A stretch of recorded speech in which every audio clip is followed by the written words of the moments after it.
ಆತ್ಮೀಯ H16 news ಅರ್ಥಾತ್ ಹೇ ಸಿದ್ದರಾಮಯ್ಯಗೆ ಸ್ವಾಗತ. ನಾನು ನಿಮ್ಮ MI ಅಥವಾ ಮಲ್ಲಪ್ಪ ಜೋತವರು. ಆತ್ಮೀಯರೇ, ಮಾಜಿ ಸಮಾಜ ಕಲ್ಯಾಣ ಇಲಾಖೆ ಸಚಿವ H.C. ಮಹದೇವಪ್ಪರ ಮತ್ತೊಮ್ಮೆ ಮಿನಿಸ್ಟರ್ ಆಗುವ ಮಂತ್ರಿ ಆಗುವ ಕನಸು ನುಚ್ಚುನೂರಾಯ್ತ ನಮ್ಮ H.C. ಮನೋರಂಜನ್ ಅವರ ದೂರಿನಿಂದಾಗಿ ಅಂತೇಳಿ ರಾಜ್ಯಪಾಲರಿಗೆ ದೂರು ಕೊಟ್ಟಿದ್ದಾರೆ.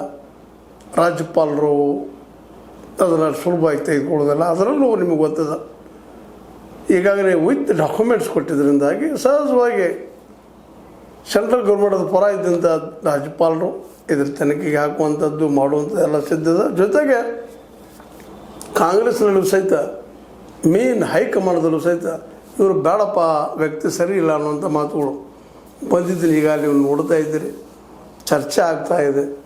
ಈ ಒಂದು ಎರಡನೇ ಸುತ್ತಿನ ಮಿನಿಸ್ಟರ್ಶಿಪ್ ಈ ಕೊಡುವಂಥ ಹಂತದಲ್ಲಿ ಇದು ಹೊರಗೆ ಬರ್ತಾ ಇರೋದು.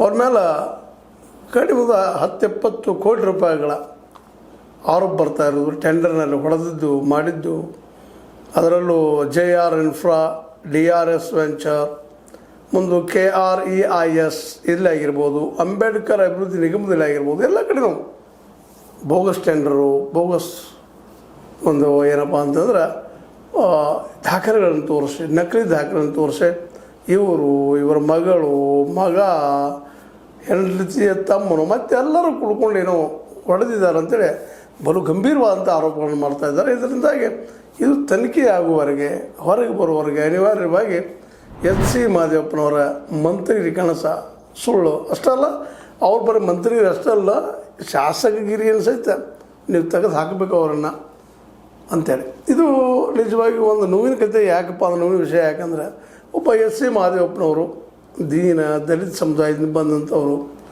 ನೋವು ಉಂಡೆ ಬೀಳದಂಥವರು. ಇಲ್ಲಂತಲ್ಲ, ಇವತ್ತಂತ ದುಡ್ಡು ಮಾಡು ಹಪಾಪಿ ಎಲ್ಲರಿಗೂ ಅದ. ಇವತ್ತಿನ ಇಲೆಕ್ಷನ್ ಗೆಲ್ಲೋದಂದ್ರೆ ದುಡ್ಡು ಗೆಲ್ಲೋದು, ಮತ್ತೊಂದು ಇಲ್ಲ. ಅದರ ಆಸೆಗಾಗಿ ಮಾಡಿರ್ಬೋದೇನಂತಲ್ಲ ಪ್ರತಿಯೊಬ್ಬ ಇವತ್ತಿನ ಹೆಚ್ಚು ಕಡಿಮೆ 224 MLAಗಳಾಗಿರ್ಬೋದು, ಯಾವುದೇ ಮಿನಿಸ್ಟರ್ ಆಗಿರ್ಬೋದು, ಇವತ್ತು ದುಡ್ಡು ಹೊಡೆದಿಲ್ಲ ಅಂತ ಹೇಳಲಿಕ್ಕೆ ಸಾಧ್ಯ ಇಲ್ಲ. ಬಟ್ ಇವತ್ತು ಸಿಕ್ಕಾಗಿ ಕುಂತಿದ್ದು, ಇದು ದೂರು ಕೊಟ್ಟಿದ್ದಂಥದ್ದು ಸಬ್ಜೆಕ್ಟ್ಗಳು, ಅದರಲ್ಲೂ ವಿತ್ ಡಾಕ್ಯುಮೆಂಟ್ರಿ ಅಂದಾಗ ಸಹಜವಾಗಿ ಇವರನ್ನು ಅಧಿಕಾರದ ದೂರಿಡುವಂಥದ್ದು ಮತ್ತು ಅದೇ ಕಾಲಕ್ಕೆ ವಿರೋಧ ಪಕ್ಷಕ್ಕೂ ಒಂದು ದೊಡ್ಡ ಅವಸ್ಥಾದಂಗೆ ಆಗಿ ಹೋಗ್ಬಿಡ್ತಿದ್ದು. ಇದರಿಂದಾಗಿ ಈ ಸಲ H.C. ಮಹದೇವಪ್ಪನವರು ಮಂತ್ರಿಗಿರಿಂದ ಅಷ್ಟೇ ಅಲ್ಲ, ಇವನ್ ಶಾಸಕಗಿರಿಯಿಂದಲೂ ಸಹಿತ ಹೊರಗೆ ಹೋಗೋದು ಬರ್ತದೇನೋ ಅನ್ನುವಂಥ ವಾತಾವರಣ ನಿರ್ಮಾಣ ಆಗಿದೆ. ಹೀಗಾಗಿ D.K. ಶಿವಕುಮಾರ್ ಅವರು ಇವರಿಗೆ ಮಂತ್ರಿಗಿರಿ ಕೊಡೋದನ್ನು ಮೋಸ್ಟ್ಲಿ ಬಿಟ್ಟಿದ್ದಾರೆ ಅಂತೇಳಿ ಸುದ್ದಿಗಳು ಇದ್ದಾವೆ ಮತ್ತು ಆಲ್ರೆಡಿ ಬಿಟ್ಟಿದ್ದಾರಂತೂ ಅಭಿಪ್ರಾಯಗಳಿದ್ದಾವೆ. ಅದಿರಲಿ, ಈ ಮತ್ತು ಇದೇ ಹೇಳಿದಂಗೆ ನಿಮಗೆ ಜಸ್ಟ್ ಹೇಳಿದಂಗೆ H.C. ಮಹದೇವಪ್ಪನವರು ಸಮಾಜ ಕಲ್ಯಾಣ ಇಲಾಖೆ ದುಡ್ಡು ಯಾರಿಗೆ? ಇದು ದಲಿತರಿಗೆ, STಗಳಿಗೆ, ಇವರಿಗೆಲ್ಲರೂ ಕೊಡುವಂಥ ದುಡ್ಡು, ಅದು ಹಂಚುವಂಥ ದುಡ್ಡು, ಅವ್ರಿಗೆ ಅಭಿವೃದ್ಧಿಗಾಗಿ ಬರುವಂಥದ್ದು. ಮತ್ತು ಇವರು ಮುಖ್ಯ ಅದರ ನಾಯಕರಾಗಿ ಆ ಜನಕ್ಕೆ ದುಡ್ಡು ಹಂಚುವಲ್ಲೇ, ಡೆವಲಪ್ ಮಾಡುವಲ್ಲೇ ಸಹಕಾರಿ ಆಗಬೇಕಾದಂಥವರು. ಇಲ್ಲಿ ನೋಡಿದರೆ ಇದು ಮೋಸ್ಟ್ಲಿ ಈ ವ್ಯಕ್ತಿ ಈ ಬಿದ್ದ ಜನರ ದುಡ್ಡಿಂದಲೇ ಮೇಲೆ ಹೋಗ್ತಾ ಇದ್ದಾರಾ ಅನ್ನುವಂಥದ್ದು. ಇದರಿಂದಾಗಿ ಸಹಜವಾಗಿ ಅವ್ರ ಬಗ್ಗೆ ಇದ್ದಂಥ ಕ್ರೆಡಿಬಿಲಿಟಿ, ಯಾಕಂದರೆ ಸಿದ್ದರಾಮಯ್ಯ ಜೊತೆ ಇರೋರು ಒಂದು ಸ್ವಲ್ಪ ಇದ್ದರಲ್ಲಿ ಪ್ರಾಮಾಣಿಕರು, ಸಜ್ಜನರು, ಹಾಗೆ ಎಲ್ಲರೂ ಬಹಳ ಪ್ರಾಮಾಣಿಕತೆ ಹೇಳಿಕೊಂಡಿಲ್ಲ. ಬಟ್ ಕಾಳಜಿ ಇದ್ದಂಥವ್ರು, ಸಮಾಜ ಪರ ಮುಖ್ಯ ಇದ್ದಂಥವ್ರು ಅಂತೇಳಿ ಭಾಳಷ್ಟು ಜನರಿಗೆ ಒಂದಿಷ್ಟು ಭಾವನೆ.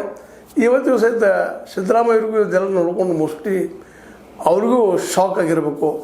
ಯಾಕೆಂತಂದ್ರೆ ನಮ್ಮ ಜೊತೆಗೆ ಇದ್ಕೊಂಡು ಇದೆಲ್ಲ ಮಾಡಿದ್ರಲ್ಲಪ್ಪ ಅನ್ನುವಂಥದ್ದು. ಅದೇ ಕಾರಣಕ್ಕೆ ಈ ಒಂದು ಸ್ವತಂತ್ರವಾದ ಮೀಡಿಯಾಗೆ ಬೇಕಾಗಿರುವುದು ಸ್ವತಂತ್ರ ಧ್ವನಿ. ಆ ಸ್ವತಂತ್ರ ಧ್ವನಿ ಉಳಿಸಲು ನೀವು ಮಾಡಬೇಕಾದದ್ದು ಇಷ್ಟೇ. ಅದೇನಪ್ಪಾ ಅಂತಂತಂದ್ರೆ ನಿಮ್ಮ ಕೈಲಾದಷ್ಟು ಸಹಾಯ ಈ ಚಾನಲ್ಗೆ ಮಾಡಿ ಹಾಗೂ ನಿಮ್ಮ ಧ್ವನಿಯನ್ನು ಕಾಪಾಡಿಕೊಳ್ಳಿ. ದುಡ್ಡು ಹಿಡಿಯುವಂಥ ಕೆಲಸದಲ್ಲಿ ಇವರು ಇನ್ವಾಲ್ವ್ ಆದ್ರಲ್ಲಪ್ಪ ಅಂತೇಳಿ. ಯಾಕಂದರೆ ಅವ್ರಿಗೆ ಕೆಟ್ಟ ಹೆಸರು ಬಂದರೆ ಸಹಜವಾಗಿ ಅದು ಎಫೆಕ್ಟ್ ಸಿದ್ದರಾಮಯ್ಯ ಮೇಲೂ ಆಗ್ತದೆ, ಅವ್ರ ಜೊತೆಗಾರ ಮೇಲೂ ಆಗ್ತದೆ. ಹೀಗಾಗಿ ಒಂದು ಏನು ಅಹಿಂದ ಮೂಮೆಂಟ್ ಶುರು ಆಗಿತ್ತು. ಅಹಿಂದ ಮೂಮೆಂಟ್ ನೆಲಗಟ್ಟಲ್ಲಿ ಇವರೇನು JDSನಿಂದ ಬಂದಿದ್ದರು ಸಿದ್ದರಾಮಯ್ಯ ಜೊತೆಗೆ. ಅದು ಇವತ್ತು ಮೋಸ್ಟ್ಲಿ ಇಂಥ ಎಲ್ಲ ನಾಯಕರಿಂದಾಗಿ ಅದು ತನ್ನ ಒಂದು ಶಕ್ತಿಯನ್ನು ಕಳ್ಕೊಂಡು ಬಿಡ್ತೇನೋ. ಮುಂಬರುವ ದಿನಗಳಲ್ಲಿ ಯಾವ ರೀತಿ ಬೆಳಿಬೋದು ಏನು ಅನ್ನೋದು ಹೇಳೋದು ಇನ್ನೂ ಕಷ್ಟ ಆಗಿಬಿಟ್ಟದ. ಯಾಕಂದ್ರೆ ಸಿದ್ದರಾಮಯ್ಯರವರು ಮುಖ್ಯಮಂತ್ರಿ ಇದ್ದಾಗ ಅವ್ರನ್ನ ಕುರ್ಚಿ ಅಲ್ಲಾಡೋ ಸಂದರ್ಭದಲ್ಲಿ ಅವ್ರಿಗೆ ಸದಾ ಬೆನ್ನಿರುವಂಥ ಎಚ್ ಸಿ ಮಹದೇವಪ್ಪನವರು ವಿಶೇಷವಾಗಿ ಸಿದ್ದರಾಮಯ್ಯ ಸೋಲಿಗೂ ಕಾರಣರು ಅಂತ ಇವತ್ತು ಆರೋಪ ಮಾಡ್ತಾ ಇದ್ದಾರೆ ಅವ್ರ ಮೇಲೆ ಚಾಮುಂಡೇಶ್ವರಿ ಒಳಗೆ. ಯಾಕಂದ್ರೆ ಇವ್ರು ಗೆಲ್ತಾ ಇದ್ರು ಅಂಥ ಸಂದರ್ಭದಲ್ಲಿ ಇವ್ರು ದುಡ್ಡನ್ನು ಹಂಚಲಿಲ್ಲ. ಇವತ್ತು ದುಡ್ಡು ಹಂಚೋದು ಕಾಮನಾಗಿ ನಡೆಯುವಂಥ ಕೆಲಸ, ಅದು ಭ್ರಷ್ಟಾಚಾರ ಅಂತೂ ಯಾರು ನಡೀಲಿಕ್ಕೆ ಹೋಗೋದಿಲ್ಲ. ಯಾಕಂದ್ರೆ ಒಂದು ಕಡೆ ನಿಮಗೆ ಗೊತ್ತಿದ್ದ ಮಾತು ಅದ, ಕುಮಾರಸ್ವಾಮಿಗಳು ನಮ್ಗೆ ಇನ್ನೂ ಸ್ವಲ್ಪ ದುಡ್ಡು ಆಗಿದ್ರೆ ಗೆಲ್ತಿದ್ವಿ ನಾವು ಅಂತೇಳಿ ಒಂದು ಮಾತು ಏನು ಹೇಳ್ತದಂದ್ರೆ ದುಡ್ಡು ಹಂಚಲೇ ಇವ್ರು ಆಯ್ಕೆ ಆಗ್ತಾರಪ್ಪ ಅನ್ನುವಂಥದ್ದು ಮ್ಯಾಕ್ಸಿಮಮ್. ಹೀಗಾಗಿ ಈ ಒಂದು ಎಲೆಕ್ಷನ್ ಸಂದರ್ಭದಲ್ಲಿ ದುಡ್ಡು ಹಂಚಲಿಲ್ಲ, ಸಿದ್ದರಾಮಯ್ಯನವರು ಸಹಿತ ಮೋಸ ಮಾಡಿದ್ರು ಅನ್ನೋಂಥ ಮಾತುಗಳು ಕೇಳಿಬರ್ತಾ ಇದ್ದಾವೆ. ಈ ಎಲ್ಲ ನೆಲೆಗಟ್ಟಿನಲ್ಲೇ ಈಗ ಬಂದಂಥ ಆರೋಪಗಳ ನೆಲೆಗಟ್ಟಿನಲ್ಲೇ ಎಚ್ ಸಿ ಮಹದೇವಪ್ಪನವರು ತಮ್ಮ ರಾಜಕೀಯ ಭವಿಷ್ಯವನ್ನು ಹೆಚ್ಚು ಕಡಿಮೆ ಕಳ್ಕೊಂಡ್ರ ಅಂತೇಳಿ. ಯಾಕಂದ್ರೆ ಇನ್ನಿದು ತನಿಖೆಯಾಗಿ ಸತ್ಯ ಹೊರಗೆ ಬಂದ ಮತ್ತು ಅದೇ ಕಾಲಕ್ಕೆ ಇವು ಆಗಿಲ್ಲ ಅಂತೇಳಿ ಅನ್ಲಿಕ್ಕೆ ಸಾಧ್ಯ ಇಲ್ಲ, ಹೋಯ್ತು ಡಾಕ್ಯುಮೆಂಟ್ಸ್ ಇದ್ದಾವೆ. ಹೀಗಾಗಿ ಎಚ್ ಸಿ ಮಹದೇವಪ್ಪರ ರಾಜಕೀಯ ಜೀವನ, ಅದರಲ್ಲೂ ದಲಿತರ ಕುರಿತಾಗೇನೋ ಒಳ್ಳೆ ಕೆಲಸ ಮಾಡ್ತಾರೆ ನಮ್ಮ ಹತ್ರ ತಿಳ್ಕೊಂಡಿದ್ವಿ ಇರ್ಬೋದಪ್ಪ ಅಂತೇಳಿ. ಮತ್ತು ಭ್ರಷ್ಟಾಚಾರದ ಬಗ್ಗೆ ಯಾರ ಬಗ್ಗೆ ಏನು ತಿಳ್ಕೊಳ್ಳೋ ಪರಿಸ್ಥಿತಿ ಬರ್ತಾಯಿಲ್ಲ, ಎಲ್ಲರೂ ಅದನ್ನೇ ಮಾಡ್ತಾಯಿದ್ದಾರಪ್ಪ ಅಂದಾಗ ಕುಡ್ರ ಮೇಳ ಶ್ರೇಷ್ಠ, ಯಾರು ಕಡಿಮೆ ಭ್ರಷ್ಟ ಅದನಪ್ಪ, ಯಾರು ಸ್ವಲ್ಪ ಹೆಚ್ಚಿಗೆ ಇದ್ದಿದ್ರಲ್ಲಿ ಒಳ್ಳೇದು ಮಾಡ್ಲಿಕ್ಕೆ ಇದ್ದಿದ್ದಾರಪ್ಪ ಅನ್ನೋ ನೆಲೆಗಟ್ಟಿನಲ್ಲೇ ಇವತ್ತು ಜನನೂ ಬೆಂಬಲಿಸ್ತಾ ಇದ್ದಾರೆ. ಮತ್ತು ಜನಕ್ಕೂ ಇವತ್ತು ಏನಾಗಿಬಿಟ್ಟದಪ್ಪ ಅಂದ್ರೆ ಭ್ರಷ್ಟಾಚಾರ ಮಾಡಲಾರ್ದ ಯಾವ ವ್ಯಕ್ತಿ ಆಯ್ಕೆ ಹಾಕಲ್ರಿ ಅನ್ನುವಷ್ಟು ಮಟ್ಟಿಗೆ ಬಂದಿತ್ತಿದ್ದಾರೆ. ಏನೋ ಆಗಲಿ, ಇದು ಯಾಕೋ ಅತಿ ಆಯಿತು ಎಚ್ ಸಿ ಮಹದೇವಪ್ಪನವ್ರದ್ದು, ಈ ಪ್ರಮಾಣದಲ್ಲಿ ಆಗಬಾರ್ದಾಗಿತ್ತು. ಇವತ್ತಿನ ಚೆಕ್ಕಾಕಿ ಕುಳಿತಿದ್ದಾರೆ. ತನಿಖೆಯಂತೆ ಆಗೋ ಸಾಧ್ಯತೆಗಳು ಹೆಚ್ಚಿಗಿದ್ದಾವೆ. ಯಾಕಂದರೆ ಸ್ವತಃ ಸಿದ್ದರಾಮಯ್ಯನವರು ಇವತ್ತು ಅಧಿಕಾರದಲ್ಲಿಲ್ಲ, ಡಿ ಕೆ ಶಿವಕುಮಾರ್ ಅವ್ರಿಗೆ ಮೊದಲಿಂದ ಒಂದು ಸ್ವಲ್ಪ ಅವ್ರ ಸಲುವಾಗಿ ಇರುತ್ತಿರುವಂಥ ಪೂರ್ವಗ್ರಹ ಪೀಡಿತ ಭಾವನೆಯಿಂದಾಗಿ ಎಚ್ ಸಿ ಮಹದೇವಪ್ಪನವರು ಈ ಒಂದು ಆರೋಪಗಳಿಂದ ಇನ್ನೇನಿದ್ರು ಕೋರ್ಟ್ ಮೂಲಕನ ಅಥವಾ ಒಂದು ತನಿಖಾ ಸಂಸ್ಥೆಯ ಮೂಲಕನ ಗೊತ್ತಾಗುವಂಥದ್ದು ಏನೇನಾಗ್ಬೋದು ಏನಿಲ್ಲ ಅನ್ನೋದನ್ನು ಮುಂದಿನ ದಿನದಲ್ಲಿ ನೋಡುವಂಥದ್ದು ಬರ್ತದೆ. ಏನೋ ಆಗಲಿ, ಸ್ವಲ್ಪ ದೀನ ದಲಿತರಿಗೆ ಹಂಚುವಂಥ ಹಣದಲ್ಲೇ ಇವರು ಈ ಪ್ರಮಾಣದಲ್ಲೇ ದುಡ್ಡು ಹಿಡಿಯುವಂಥ ಕೆಲಸ ಮಾಡಿದ್ದು ಇಷ್ಟ ಮನಕರಗುವಂಥದ್ದು ಇದು ಆಗಬಾರ್ದಾಗಿತ್ತು. ಅದಕ್ಕಿಂತ ಮುಖ್ಯವಾಗಿ ಆ ಜನಕ್ಕೆ ಎಷ್ಟು ಅನ್ಯಾಯ ಆಯ್ತಪ್ಪ, ಈ ದುಡ್ಡು ಹೋಗಲಾರದು ಅನ್ನುವಂಥದ್ದು ಅಷ್ಟೇ ಸತ್ಯದ. ಇಂಥವರಿಂದಾಗಿ ಸಹಜವಾಗಿ ಒಳ್ಳೆಯ ಜನಪರ ಜನರ ನಾಯಕರಿಗೂ ಸಹಿತ ಕೆಟ್ಟ ಹೆಸರು ಬರೋದ್ರಲ್ಲಿ ಎರಡು ಮಾತಿಲ್ಲ. ಏನೋ ಇರಲಿ, ಎಚ್ ಸಿ ಮಹದೇವಪ್ಪನವರು ಇವತ್ತು ಭ್ರಷ್ಟಾಚಾರದ ಆರೋಪದಲ್ಲೇ ಸಿಕ್ಕಾಕಿಕೊಂಡಿದ್ದಾರೆ.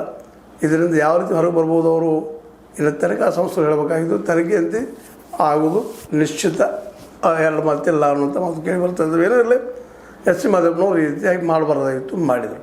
ಮುಂದೆ ಶಿಕ್ಷೆ ಆಗಬೇಕು ಇವರಿಗೆ, ನಿಶ್ಚಿತವಾಗಿ ಮಾಡಿದ್ದೀರ ಅಂತ ಹೇಳ್ತಾ, ಇದು ನಿಮಗೆ ಲೈಕ್ ಆಗ್ಬೋದು. ಲೈಕ್ ಮಾಡಿ, ಶೇರ್ ಮಾಡಿ, ಕಾಮೆಂಟ್ ಮಾಡಿ, ಜೊತೆಗೆ ಸಬ್ಸ್ಕ್ರೈಬ್ ತಿಳಿಸ್ಬಿಟ್ರೆ H16 ನ್ಯೂಸ್ ಅರ್ಥಾತ್ ದೇಶಿತರದು ಸತ್ಯದ ಕೈಗಳಲ್ಲಿ ವಂದನೆಗಳು. ಆತ್ಮೀಯ ಸಾರ್ವಜನಿಕರಲ್ಲಿ H16 ಅರ್ಥಾತ್ ಸೀತಾರಾಮದಿಂದ ಒಂದು ಮನವಿ. ಈ ಸಂಸ್ಥೆ ಭ್ರಷ್ಟಾಚಾರ, ಅನ್ಯಾಯ, ಅತ್ಯಾಚಾರಗಳಿಂದ ನೊಂದವರ ವೇದಿಕೆ, ಅನ್ಯಾಯಕೋರರ, ಭೂಗಳ್ಳರ, ನಶಾ ಸಾರಾಯಿ ಮಾಫಿಯಾಗಳ ವಿರುದ್ಧದ ಧ್ವನಿ, ರೈತರ, ಕೂಲಿಕಾರ, ಕಾರ್ಮಿಕರ, ಬಿದ್ದ ಸಮುದಾಯ ಜನರ ಧ್ವನಿ ಬೆಂಬಲವಾಗಿ ನಿಂತು ತನುಮನ ಧನದ ಸಹಾಯಕ್ಕೆ ಸಾರ್ವಜನಿಕರಲ್ಲಿ ಕೋರಿಕೆ. ದಾನದ ಸಹಾಯ ನೀಡಿ ಸ್ವಾತಂತ್ರ್ಯ ಪತ್ರಿಕೋದ್ಯಮ ಉಳಿಸಿ ಬೆಳೆಸಿ. ವಂದನೆಗಳು. ತಮ್ಮನ್ನೇ ನಂಬಿರುವ ಮಲ್ಲಪ್ಪ ಇ ಜೋತಾವರ್.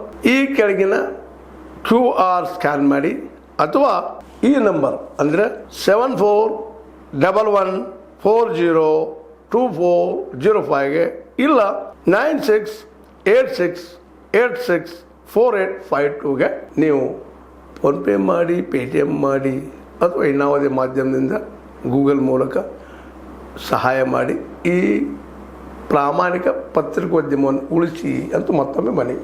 ವಂದನೆಗಳು.